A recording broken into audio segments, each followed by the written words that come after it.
Okay, here we'll be talking about the integumentary system. So I know this looks like a lot, however, we're going to actually break it down a little bit simpler. So we know that the skin has different layers.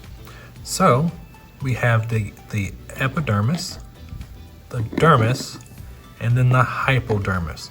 So if we look at that prefix hypo means lower or sub or below. So this would be the hypodermis. So all these little yellow spots here, that tissue, just like in the chicken dissection, is going to represent adipose tissue or also fat tissue. So this is what's going to help us stay warm and keep everything insulated, is this bottom layer here. This middle layer here is going to be our dermis, and this contains dense regular and irregular connective tissue, which is going to have a lot of collagen. And then our epidermis is going to have a few layers as well. And there's actually a few layers that you can actually see here.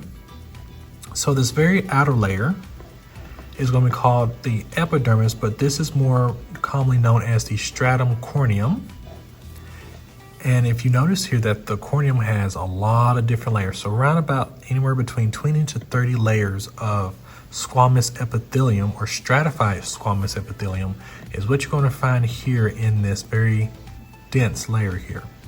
The next layer, which is the stratum lucidum, however, usually you're only going to find that in skin like in the palms of our hands, where there's going to be thicker skin, or the soles of our feet. So you'll only see stratum lucidum in that layer there. So we have corneum, lucidum, and then the next layer you have here, which is this dark line here, which is going to be the granulosum layer. And the next layer here is going to be the spinosum or the stratum spinosum. And this very bottom layer here that kind of makes this zigzag pattern is going to be the stratum basal layer. So the basal layer is where our stem cells are going to be that makes our skin cells. So all cells are going to be in this layer here. And as they are produced, they're going to then go up to the spinosum layer, and then there's going to be more cells that the basal layer is producing, which is going to push those layers up and up and up until they get into the corneum layer, to where they're eventually shed off. So all your skin cells start at this basal layer or the base layer, and then they push up until they get to the very top, to eventually where they're going to shed and then go off and essentially become what you know as dust, really. So here's some other structures. So here's one way to remember all these layers. So in the epidermis, you have the corneum, lucidum, granulosum, spinosum, and basal. So a mnemonic to remember this is Cora looks good selling biscuits. So Cora would stand for the corneum, looks would stand for the lucidum, good would be the granulosum, selling would be the spinosum, and biscuits would be the basal layer. So if you can remember Cora looks good selling biscuits, you can remember the layers of the epidermis. So some other structures that we're seeing here are these structures here. So that would represent the hair shaft. The hair shaft is actually what is above the skin layer or the epidermis. So this would be referred to as the shaft.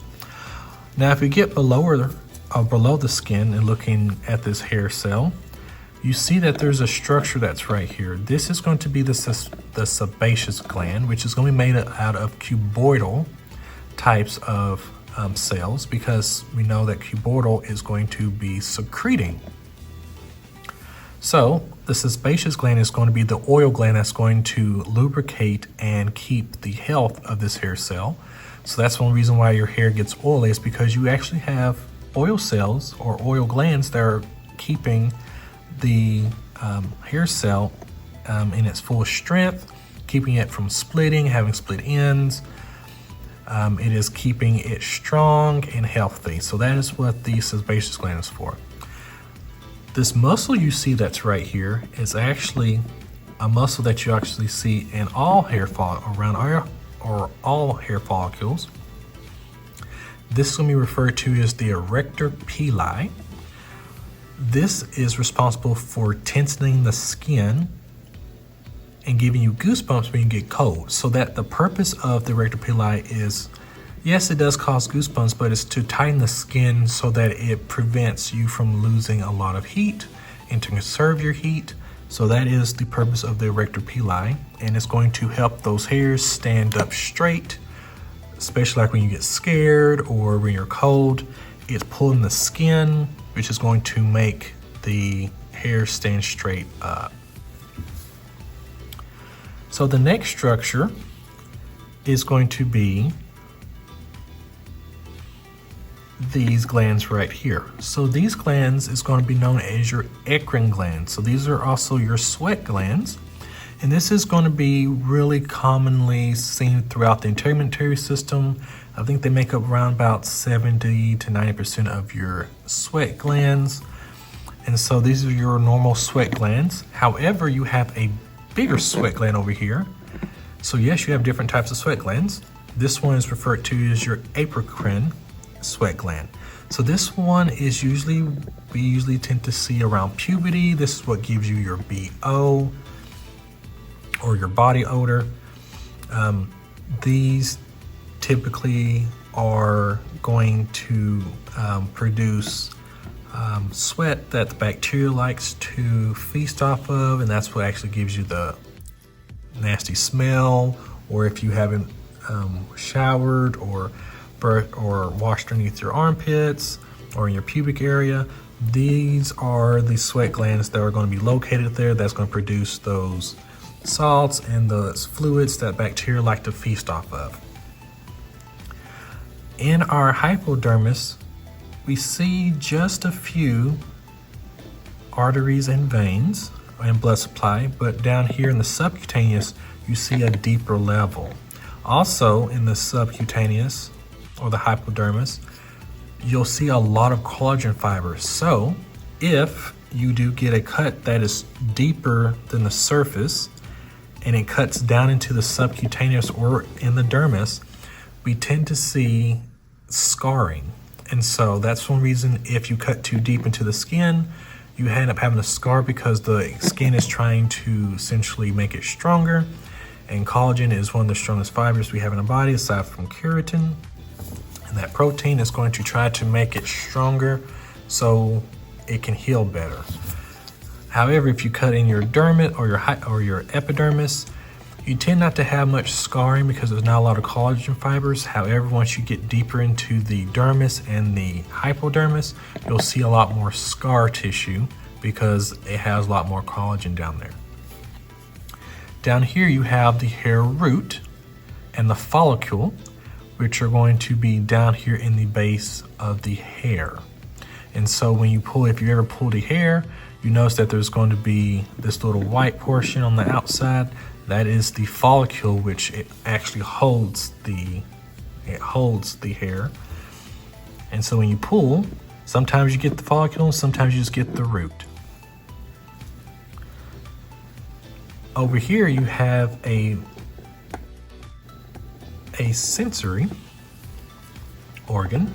This is going to be for deep touch or your Pacinian receptor. So this is also for a receptor to detect if there's deep pressure or if there is pain. Up here you have different types of receptors as well. So these are going to determine for if you can feel hot and cold. Some of these are going to be for light pressure, for light touch. So if you touch your skin very lightly, there's a receptor for that. If you fan your skin, there's a receptor for that. If you push deep into your skin, there's another receptor for that. So these are what those receptors are for. These little ridges that are over here, These ridges right here are referred to as your derma papillae. And so essentially this is where your dermis meets the epidermis, and by there being folding, it increases surface area, which is going to allow for more contact that allows for the epidermis to attach to the dermis. So if you see here on the sweat glands, on this eccrine gland, you see that it goes all the way up through the dermis into the epidermis. And this little hole that's on the top here is actually the sweat pore. So you've heard that if you don't clean your skin very well, your pores can get clogged. These are those pores. So that pore is the very hole at the very top, but here is the duct that goes down to the gland. So also, you also have sebaceous glands. And if you don't keep those clean, that kind of looks similar to these, but if you don't keep them clean, dirt and other oils can get trapped in the pores and become clogged, and then they back up, which can cause acne. We know that acne can be brought on by the menstrual cycle, but also it can be brought on for not keeping skin clean and healthy. So it's always a good rule of thumb to keep your skin nice and clean so it keeps these pores, these sweat pores and oil pores and ducts nice and clean as well. So hopefully you learned something new. Tune in to the other videos if you're needing help.